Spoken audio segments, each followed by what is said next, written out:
The Ideal Concept.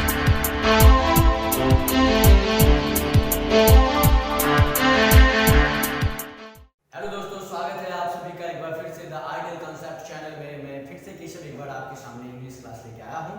Hope करता हूँ कि इस लॉकडाउन में आप सभी घर पे सुरक्षित होंगे, अच्छे होंगे, इस पीरियड को लर्निंग और क्रिएटिव इनोवेशन पीरियड में कन्वर्ट कर रहे होंगे। और मैं कल जब यहाँ से जा रहा था तो रास्ते में मेरे दिमाग में एक बात क्लिक हुआ कि मैं क्यों न रोज कुछ नई बातें और कुछ मोटिवेशनल बातें भी आपको बताया करूँ, सो डैट आपका पथ जो हो हमेशा सही मार्ग पर हो, आपकी रास्ता, आपकी नज़र हमेशा सही पॉजिटिवली हो। तो इसके लिए मैं कोशिश करूंगा कि मैं रोज आपको एक अच्छी अच्छी कहानी सुनाऊं। जिस दिन मुझे करंट टॉपिक कुछ अच्छा लगेगा वो करंट टॉपिक की चर्चा कर दूंगा। जिस दिन मुझे लगेगा कि आज कोई वैसे टॉपिक चर्चा करने लायक नहीं है, क्योंकि अभी आपको पता है कि हमारे पूरे वर्ल्ड में एक ही टॉपिक चल रही है, दैट इज द कोरोना। तो इस कोरोना के अलावा जो भी होगा वो हम आपको बताते रहेंगे। लेकिन आज मेरे दिमाग में एक बहुत अच्छी कहानी आई है जो मैं आपके साथ शेयर करना चाहता हूँ। क्लास लेने से पहले इस कहानी को आप स्किप मत कीजिएगा, पूरी कहानी सुनिएगा। हो सकता है कि इस चंद मिनट की कहानी आपकी पूरी जिंदगी को बदल के रख दे। इस चंद मिनट के कुछ शब्द हो सकता है आपको पॉजिटिव बनने में मदद करे, हो सकता है आपके आसपास में आपको नाम कमाने का मौका मिल जाए, हो सकता है ये कुछ शब्द, कुछ वाक्य हमारे जो मेरे मुख से निकलेगा, हो सकता है कि आपकी जिंदगी के लिए बहुत बड़ी रामबाण बन जाए।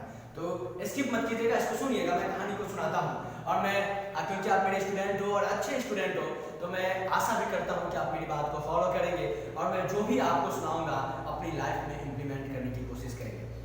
मैं एक छोटी सी कहानी है, लेकिन ये छोटी सी कहानी का मतलब बहुत बड़ा है। इस मतलब को समझना है। अगर इस मतलब को आप समझ जाइएगा तो मुझे लगता है कि मेरी ये जो जुनून के साथ मैं जो भी आपको पढ़ाता हूँ, जो भी सिखाने की कोशिश करता हूँ, वो चीज़ आप शायद मेरा कामयाब हो जाएगा। क्योंकि आपको पता है आज हमारे पूरे भारत देश में टैलेंट की कमी नहीं है। ओसामा बिन लादेन भी तो एक आतंकवादी था, उसके पास भी टैलेंट की कमी नहीं थी। उसकी सोचन शक्ति, उसके पास दिमाग इतनी थी कि वो विश्व का सुपर पावर अमेरिका को तबाह करने में कामयाब हो जाता था और उसको अमेरिका को डरा देता था। क्यों? क्योंकि उसके पास नॉलेज तो था, लेकिन उस नॉलेज का सही उपयोग करना उससे सिखाया नहीं गया था। आज हमारे पास भी होता है, हमें क्लास में फिजिक्स, केमिस्ट्री, मैथ, इंग्लिश सब चीज सिखा दिया जाता है, लेकिन उसका यूज कहाँ करें, उसकी जिंदगी में यूज कहाँ, ये नहीं सिखाया जाता। आज लिटरेसी का जो डेफिनेशन ही बदल के रह गया है। I will never say you to be a literate people. I will always prefer to make you the educated people. आप समझिएगा कि लिटरेट पीपल और एजुकेटेड पीपल में क्या अंतर है। पहले मैं इस बात की चर्चा करूंगा। बाबू, अगर हम सिग्नेचर भी भारत में, अगर मुझे सिग्नेचर भी मारने आता है ना, तो हम एक लिटरेट पीपल के अंदर काउंट होते हैं। लेकिन educated people are not those who can only sign, but the people who can implement the knowledge in their life. जो वो सीखा है, जो उनके पास ज्ञान है, उस चीज को अगर अपनी जिंदगी में उस चीज को उतार लेते हैं तो वो एजुकेटेड पीपल होते हैं। I always prefer to be educated, be uneducated people and hope that you will also try to be so, है ना। चलिए मैं कहानी को सुनाता हूँ। एक बार हमारे और आपके जैसा ही इंसान रहता है, एक छोटी सी कस्बा में रहता है। हम ही और आपकी उम्र का वो होगा और हमारे ही और आपके जैसे माहौल में बड़ी बड़ी स्पीड उसकी हुई होगी, लेकिन उसके हमारे और आपसे थोड़ी सी आदत उसकी अलग थी। वो रोज सुबह उठता था, अपने आसपास में जो भी उससे बड़े थे उसका आदर करता था, उसका चरण छूता था, उनसे आशीर्वाद लेता था। उसी के घर के पड़ोस में एक महिला, बूढ़ी महिला भी रहती थी, वो उसका भी जाकर चरण छूता था। सब कोई तो उसको आशीर्वाद देते थे, लेकिन ये जो बूढ़ी औरत थी वो आशीर्वाद के बजाय अपने घर में जमा हुआ पूरा उसके शरीर के ऊपर डाल देती थी। एक बार ऐसा हुआ, रोज, दो बार ऐसा हुआ, रोज ऐसा ही होता था। जब हम और आप जैसे लोग इस चीज को ऑब्जर्व करना स्टार्ट किए, इस चीज को देखना स्टार्ट किए, तो हमें भी बुरा लगना स्टार्ट किया। जब हमारे वो चरण, हमारे घर में वो किसी का चरण छूने आया तो हम लोग उसको बोलते हैं कि अरे भाई, मेरे छोटे भाई और मेरे भाई, तुम सुन, तू रोज क्यों जाके उस औरत का, उस लेडीज का, उस बूढ़ी औरत का पैर छूते हो जो तुम्हारे ऊपर वो कचरा डाल देती है। वो मुस्कुराता है और पहला दिन तो चला जाता है, उसके बावजूद वो जाके उस औरत के लोग बोलते हैं, उसको टोकते हैं, बैक बाइटिंग करते हैं, उसके बावजूद वो रोज जाके उस महिला का पैर छूता है। जब फिर से कुछ दिन ये देखते रहते हैं, हम और आप देखते देखते, हमारे जैसा लोग के नेचर के पूरी दुनिया भरी हुई है, जब वो इरिटेट हो जाते हैं तो उसको बुलाते हैं कि सुनो यार, तुम क्यों गांधी आदमी को फॉलो कर रहे हो, रोज तुमको तुम्हारे शरीर पर वो कचरा डाल देती है और तुम पैर छूने चले जाते हो, एक का आशीर्वाद नहीं मिलेगा, उस बूढ़ी औरत के यहाँ नहीं जाके चरण छुएगा तो क्या दिक्कत है, क्या कमी हो जाने वाली है, इतने लोग तो आशीर्वाद तुम्हें दे रहे हैं। वो मुस्कुराता है और कहता है कि माफ़ कीजिएगा, हूँ तो मैं आपके सामने बहुत छोटा, मैं आपके चरण में रहता हूँ, आपके चरणों का आशीर्वाद मुझे जीने पलने में मुझे मदद करती है। लेकिन यह याद वही बात हो जाएगी कि छोटी मुंह और बड़ी बात। लेकिन अगर आप बुरा नहीं पाएंगे तो with due respect I want to say, मैं आपको कहना चाहता हूँ रिस्पेक्ट के साथ कि एक बात बताइए, पहले मैं 2 क्वेश्चन पूछूंगा, आप भी बताइएगा। जो वो औरत, वो जो माफ कीजिएगा, जो वो लड़का अपने आस पड़ोस के बाकी लोगों से पूछता है, वही क्वेश्चन मैं आपसे पूछता हूँ। क्या वो लड़का जो जाके रोज उस महिला का और दूसरे लोगों का पैर छूता है, ये अच्छी आदत है या बुरी आदत है? ऑब्वियसली मेरे ख्याल से अच्छी आदत है, शायद आपके ख्याल से भी अच्छी आदत हो। और वो जो बूढ़ी औरत इसके ऊपर कचरा डालती है, शायद मेरे ख्याल से ये बुरी आदत है और आपके ख्याल से भी बुरी आदत होगी। यही क्वेश्चन वो अपने आस पड़ोस का इसके लोगों से पूछता है और जो हमारा और आपका आंसर है, सेम आंसर उसके आस पड़ोस के लोग भी उसको देते हैं। तो वो मुस्कुराते हुए बहुत अच्छी बात बोल के जाता है कि जब मेरी अच्छी आदत को देख के वो अपनी बुरी आदत को नहीं छोड़ सकता है, तो मैं अब उसके बुरी आदत को देख के मैं अच्छी आदत छोड़ दूं, क्या ये जायज होगा? मेरे ख्याल से आप भी बोलेंगे ये जायज नहीं होगा। तो याद रखिएगा कि अगर आप भी, आपकी भी पर्सनालिटी, आपकी भी जो रूह है, आपकी भी जीने के तरीके हैं, आदत है, अगर इसको भी देख के अगर कोई अपने बुरी आदत को छोड़ देता है, तो मानिए आप इंसान में पैदा लिए हैं। लेकिन अगर आप किसी बुराई के हवा के झोंकों से बदल जाते हैं, अपनी आदत को किसी की बैक बाइटिंग से, किसी की इरिटेशन से, किसी की चिढ़ से, अगर आप अपनी अच्छी आदत को छोड़ देते हैं, तो माफ कीजिएगा, आप इंसान में पैदा होने लायक नहीं है। तो याद रखिएगा, आप ऐसा बनो। कहा गया है, एक आरजे रौनक की बात आपको हमेशा मुझे बहुत अच्छी लगती है उसकी ये बात, कि कहता है कर दिखाओ कुछ ऐसा जो दुनिया करना चाहे आपके जैसा। आप भी कुछ ऐसा कर दिखाइए जो आपके जैसा लोग बनना चाहे। ये नहीं कि लोग आपके साथ बैक बाइटिंग करे, आपके ऊपर अगर कुछ बलगड़ बातें बोले, तो आप अपनी अच्छी आदत को छोड़ दो, ये कतई जायज नहीं है। और मैं होप करता हूँ क्योंकि आप मेरे स्टूडेंट हो, तो आप भले पत्थर पिघल जाए, आसमान नीचे आ जाए, धरती बदल जाए, आपको बदलने की जरूरत नहीं है। अगर आप अच्छे हो तो बदलने की जरूरत नहीं है, और बुरे हो तो आज का आज आपको बदलने की जरूरत है। Be positive, live positively and think positively, definitely you are going at the top of the success. आप एकदम ऊंचाई से, सफलता की बहुत ऊंचाई पर आप जाने वाले हो। मैं इसलिए आपको ये बातें सिखाता हूँ क्योंकि मुझे पता है कि जब अभी आप लॉकडाउन में ज़्यादा पढ़ते होंगे, कुछ अपने घर में ही रह के अपने परिवार वालों के साथ समय बिताते होंगे, अपने लीजर टाइम पे काम करते होंगे, अपनी हॉबी पे काम करते होंगे, तो लोग आपको, कोई दोस्त आते होंगे, अलग अलग बातें बोलती होंगी। तो अगर उनकी बातों को बिल्कुल नहीं सुनना है, लिव पॉजिटिवली, मैं बार बार कहता हूँ, think positively and be positive, आप बहुत आगे जाने वाले हो। चलिए, ये कहानी तो मैंने आपको सुनाया, मुझे लगता है इस कहानी से अगर आप कुछ सीखे होंगे तो उसको अपनी ज़िंदगी में जरूर इंप्लीमेंट कीजिएगा। बिना ज़्यादा समय लेते हुए हम डायरेक्ट अब आते हैं इंग्लिश की टॉपिक पे। ओके, चलिए अब मैं आता हूँ इंग्लिश। लास्ट क्लास में हम लोग मॉडल ऑक्सिलरी वर्ब जो है वो इंग्लिश का क्या चर्चा किए थे बाबू? तो हम लोग लास्ट क्लास, अभी तक हम लोग ने can, could, may, might, must, इन चीजों का हम लोगों ने यूज कर लिया है। इन चीजों का कहा क्या यूज है, क्या है, हम लोग सीख लिया है। Today we will discuss about, आज हम लोग जो डिस्कस करेंगे वो किसके बारे में करेंगे बाबू? तो वो करेंगे सेल ऑफ सेल विल और वुड के बारे में। ओके, चलिए पहला चीज हम इसके बारे में जानेंगे कि शैल और विल हम बाबू फ्यूचर सेंटेंस के लिए यूज करते हैं। दोनों को कहाँ यूज करते हैं? तो फ्यूचर सेंटेंस के लिए यूज करते हैं। ठीक है, कोई दिक्कत नहीं होनी चाहिए। वुड जो हम लोग यूज करते हैं बाबू, ये पहले जानने की बात है कि ये विल का ही पास्ट फॉर्म है। वुड किसका पास्ट फॉर्म है बाबू? तो विल का ही पास्ट फॉर्म क्या है? वुड है। ओके, चलिए तो इस पूरा डिटेल में हम लोग इसके बारे में जानते हैं।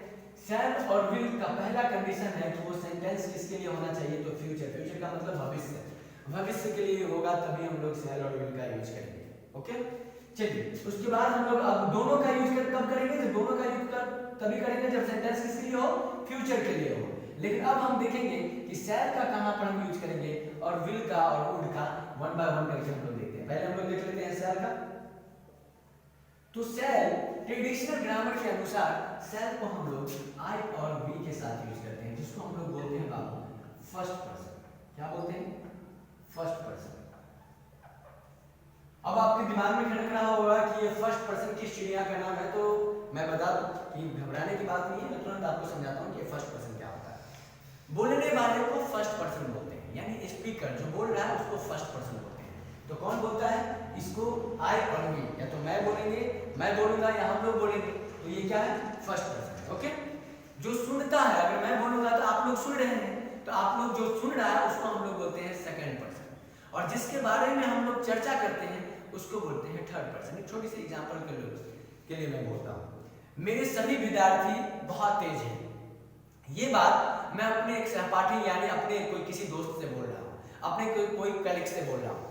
अब जो मैं बोला हूँ कि मेरे सभी विद्यार्थी बहुत तेज हैं, ये कौन सुना है? तो मेरा जो कलीग्स है वो सुने हैं, यानी मैं बोला हूँ तो मैं कौन सा हूँ? मैं फर्स्ट पर्सन हूँ। और जो मैं बोला हूँ वो सुना कौन है? तो मेरे कलीग सुने हैं, मेरे कोई साथी का जो टीचर है, साथ में जो टीचर है वो सुने हैं, तो वो क्या है?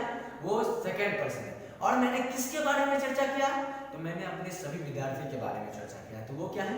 वो है थर्ड पर्सन, यानी सभी विद्यार्थी जो है जिसके बारे में चर्चा की है वो है थर्ड पर्सन। क्लियर? ओके। तो फर्स्ट पर्सन के साथ हम लोग सेल यूज करते हैं, पहला कंडीशन। ओके। उसके बाद दूसरा देखते हैं विल का यूज। विल का यूज बाकी सेकंड पर्सन और थर्ड पर्सन दोनों के लिए हम लोग ट्रेडिशनल ग्रामर के अनुसार विल यूज करते हैं। तो कहां पर करते हैं बाबू? तो देखो यू जो है बाबू ये सेकंड पर्सन है,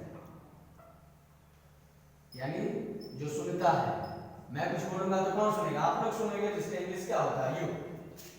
और जिसके बारे में कहा जाए यानी उसका वह उसी के चर्चा करेंगे, तो ये सब क्या है?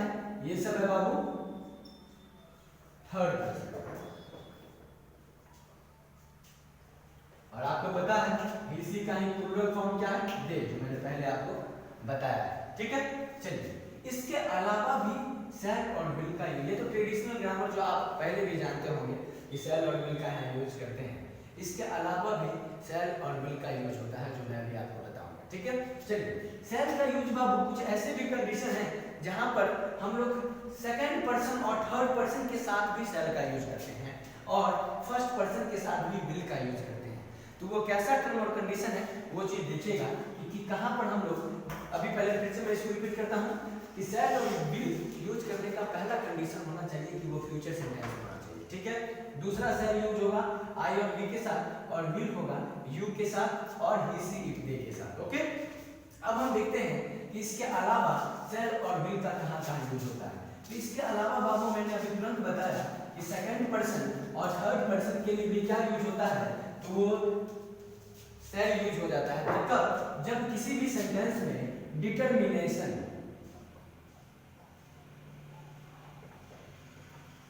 यानी बोलते हैं ना दृढ़ संकल्प,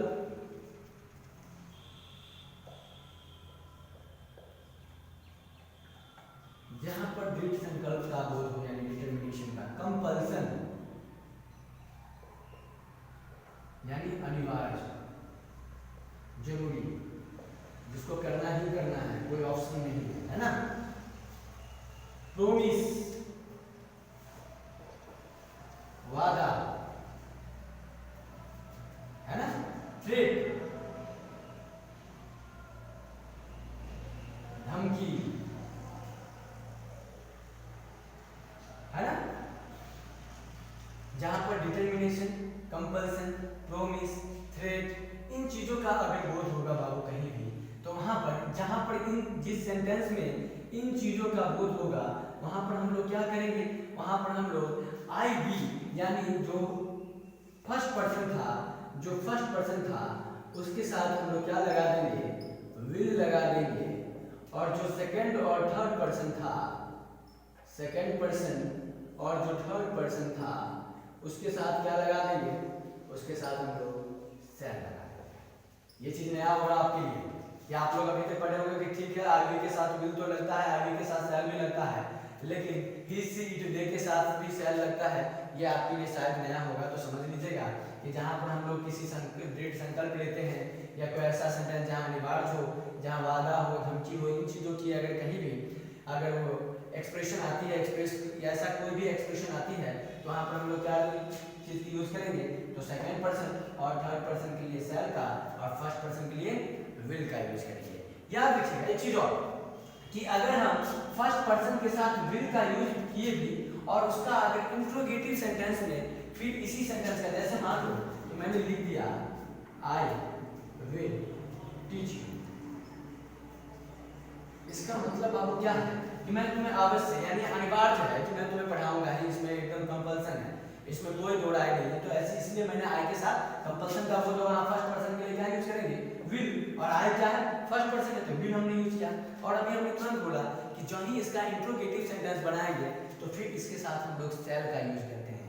जैसे अब हम इसी सेंटेंस का अगर हमको इंट्रोगेटिव सेंटेंस बनाना होगा तो हम लोग क्या लिखेंगे, सेल आई टीच यू।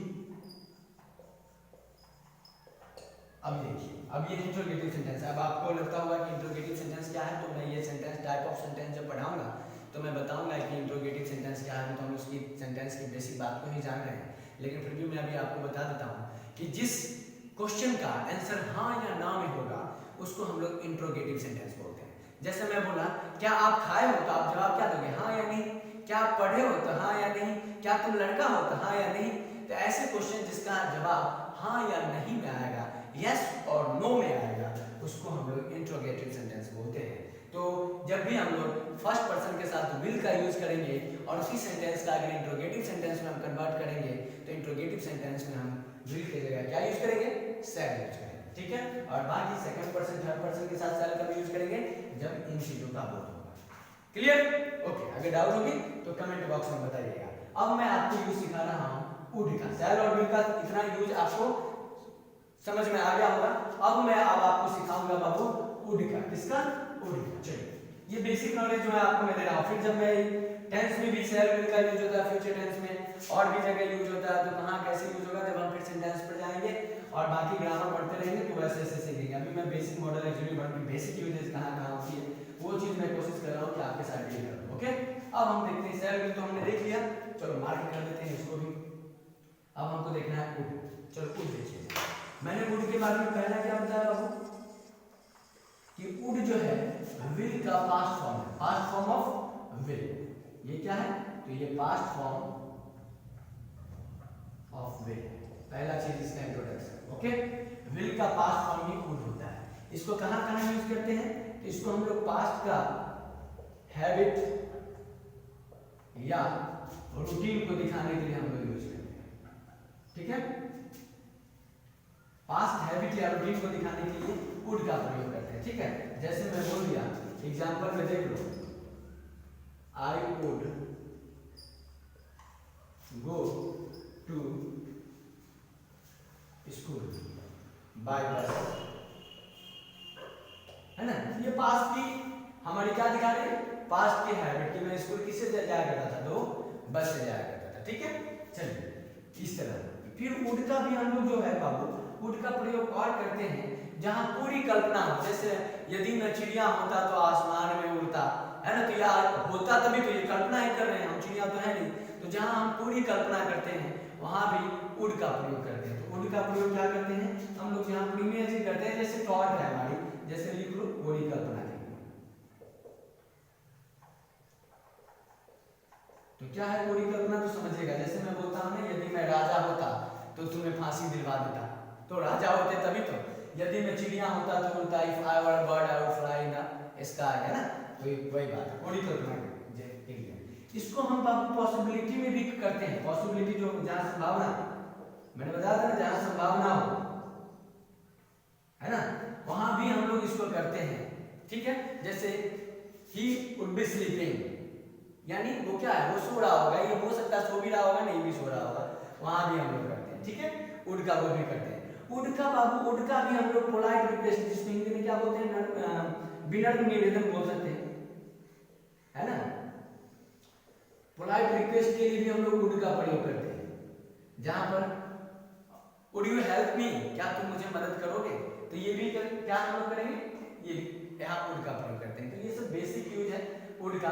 और भी वुड का प्रयोग करते हैं अगर किसी भी सेंटेंस की शुरुआती जो क्लॉज होगी वो अगर पास्ट टेंस में होगी, पास्ट में होगी, तो बाद में अगर किसी सेंटेंस का क्लॉज का फर्स्ट क्लॉज जो होगा वो अगर यानी पहला क्लॉज जो होगा वो अगर पास्ट में होगा तो उसके बाद हम विल नहीं यूज करके क्या यूज करेंगे बाबू, वुड यूज करेंगे अगर वुड का यूज करना होगा। ठीक है, इसी के अंदर में जैसे मैं आपको बता रहा हूँ कि जैसे मैं बोल दिया ही होप, सॉरी ही होप, ठीक है, ये किसी में बाबू पास्ट में है, that he would win the election, ठीक है, he would win the election। बात समझ रहे हैं? तो क्यों ये हुआ, would क्यों यूज किया, क्योंकि ये क्या है, ये पहला पास्ट है। अगर ऐसा सेंटेंस हो जिसका पहला क्लॉज पास्ट टेंस में हो तो उसको हम लोग सेकंड में will की जगह क्या यूज करेंगे, would यूज करेंगे। क्लियर? चलिए आज अब हम आपको इसमें अगर कोई दिक्कत होगा कि सेल कहाँ यूज करते हैं, विल कहाँ यूज करते हैं, वुड कहाँ यूज करते हैं, तो आप कमेंट बॉक्स में जरूर बताइएगा। आगे हम जो आज आपको बताएंगे वो बताएंगे usages of should and ought to. ये हमारा बताने के बाद जो हमारी बेसिक मॉडल ऑक्सिलरी वर्ब है वो कंप्लीट हो जाएगी। फिर मैं एक डाउट क्लास लूंगा जिसमें मैं आपको बताऊंगा, अगर मैं भी कुछ बताने के लिए मिस कर गया होगा तो वो भी मैं उसमें चर्चा कर दूंगा, आप कमेंट बॉक्स में कर लीजिएगा। अगर आप कहीं क्वेश्चन सॉल्व कर रहे होंगे, अगर आपको नहीं बन रहा होगा या मैं जो बता रहा हूँ उसके अंदर नहीं आ रहा होगा तो आप मुझे कमेंट बॉक्स में बताइएगा, मैं डील कर दूंगा। ओके, चलिए now we discuss about should and ought to.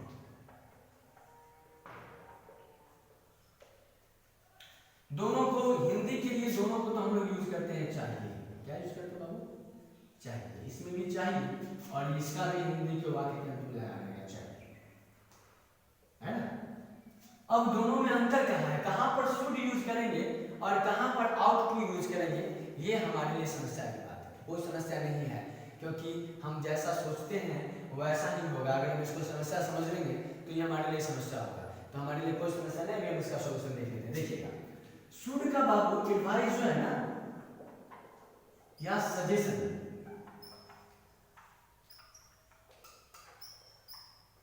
यहां पर हम लोग शुड का यूज करते हैं, या तो एडवाइस या सजेशन, ठीक है। तो अब कहेंगे कि क्या, जैसे मैं बोलूंगा तुम्हें कि बाबू तुम्हें पढ़ना चाहिए तो मैं क्या बोलूंगा, यू शुड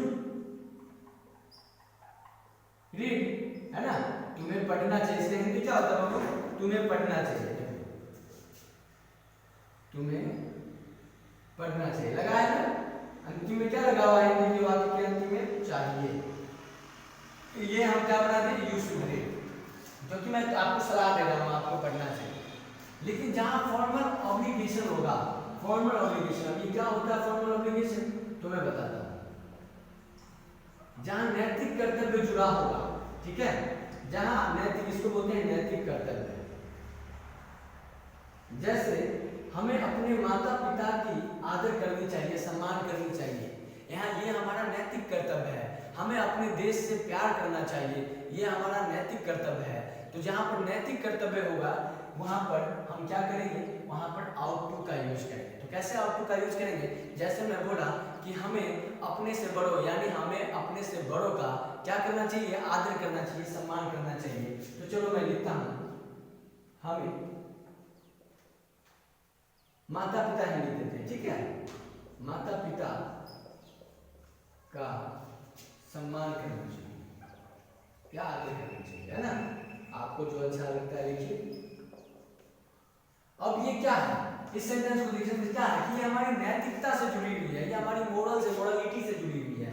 यहाँ पर हमें करनी चाहिए, कोई सलाह नहीं है, ये कोई एडवाइस नहीं है, कोई सजेशन नहीं है, ये क्या है, ये हमारी नैतिक है, ये हमारी कि हमें अपने माता पिता का सेवा करना चाहिए, सम्मान करना चाहिए, हमें अपने देश की सेवा करनी चाहिए, हमें अपने देश के हित के बारे में सोचना चाहिए, हमें आसपास के अपने जो माहौल है उसको साफ सफाई रखना चाहिए। ये सब हमारी नैतिक ड्यूटीज हैं, these are the fundamental duties. तो ये फंडामेंटल ड्यूटीज भी बोल सकते हैं, जो हमारे मौलिक अधिकार में मतलब कर्तव्य है। तो जो हमारा कर्तव्य बनता है उसके लिए हम लोग क्या कर सकते हैं, उसके लिए हम लोग आउट टू यूज करते हैं। और जहां से सजेशन है वहां पर हम लोग क्या यूज करते हैं, शुड यूज करते हैं। तो इसको क्या बनाएंगे, वी आउट टू रिस्पेक्ट, हमें अपने छोड़ दो ना, अपने भी और प्राय दूसरे के भी माता पिता को इज्जत कीजिएगा। ये नहीं मैंने लिखा है मैं अपने माता पिता का तो अपने मम्मी पापा का चिरंजीव सुनाओ दूसरे को गाली देना, ऐसा नहीं। हमें अपने माता पिता का सम्मान करना चाहिए। We ought to respect our parents, है ना। यानी हमें अपने माता पिता की सम्मान करना चाहिए। तो समझ गए शुड कहाँ यूज करेंगे और आउट को कहाँ यूज करेंगे। तो शुड हम लोग एडवाइस के लिए और या सजेशन के लिए और आउट को हम लोग फॉर्मल ऑब्लिगेशन या फंडामेंटल ड्यूटीज के लिए यूज करते हैं। तो ये हमारा था बेसिक जो था वो हम लोग मॉडल ऑक्सिलरी वर्ब के बारे में सीखे हैं। मैं क्यों पढ़ा रहा था मॉडल ऑक्सिलरी वर्ब, तो आपको पता होगा कि मैंने सब्जेक्ट चैप्टर स्टार्ट किया था, सॉरी सेंटेंस चैप्टर, जिसमें मैंने आपको पढ़ाया कि सब्जेक्ट होता है और प्रेडिकेट होना बहुत जरूरी है। सब्जेक्ट मैंने बता दिया क्या क्या होता है, प्रेडिकेट में वर्ब आया था, तो वर्ब में ही आया था क्या क्या, तो वर्ब में आया था बाबू primary auxiliary verb, modal auxiliary verb, उसके बाद मेन वर्ब, फुल वर्ब उसी को बोलते हैं। एक और चीज है मार्जिनल ऑक्सिलरी वर्ब, वो भी मैं इसके बाद जस्ट इसके बाद मैं मार्जिनल ऑक्सिलरी वर्ब डिस्कस करूंगा। लेकिन इससे पहले एक और रिकैप क्लास लूंगा, जो कब लूंगा, नेक्स्ट वीडियो आपका रिकैप होगा। अब जो भी छूटा हुआ होगा, जो भी आप नहीं समझे होंगे वो आप कमेंट बॉक्स में डालिएगा। मैं रिकैप वीडियो जो होगा उसमें सारी चीज़ की सॉल्व कर दूंगा। मैं कोशिश करूंगा कि मैं पुनः सारी चीज़ को एक क्लास में एक वीडियो में बताऊं, उसकी यूजेज बताऊं, एग्जाम्पल के साथ बताऊं, आपके लिए भी वर्क दूं। आप कीजिएगा, समझिएगा और पढ़ते रहिएगा, सीखते रहिएगा। कहीं भी अगर आपको लगे कि हाँ मुझे प्रॉब्लम है तो you can directly call me और you can WhatsApp me, you can message me on Messenger also. आपको पता है कि मैं एफबी पर केसर सिंह के नाम से हूँ और झरना के साथ मेरी पिक होगी, वहाँ पर भी आप जाके मुझे ढूंढ सकते हैं, मैसेज कर सकते हैं। और कहीं भी किसी तरह की अगर प्रॉब्लम आए तो आप मेरे से जरूर एक बार कंसल्ट कीजिएगा। मैं डेली आपके लिए कोशिश करूंगा कि नई नई खबर, नई नई कहानी आपको बताऊं, सो डेट आपको आगे बढ़ने में मदद हो, आपको अपने आप को पॉजिटिव अल्ट्रा पॉजिटिव बनाने में मदद हो। और इसी के साथ मैं ये भी होप करता हूँ कि आप अपने आप को अच्छे सिटीजन में कन्वर्ट कर रहे होंगे, घर में होंगे, सुरक्षित होंगे, घर के आसपास भी आप साफ सफाई रख रहे होंगे और इस लॉकडाउन पीरियड को अच्छी तरह से यूज कर रहे होंगे। इसके साथ मैं कामना करता हूँ कि आप सुरक्षित रहें, हेल्दी रहें और God bless you. Be positive, live positive, think positive and make others positive too. Thank you. Till that, goodbye.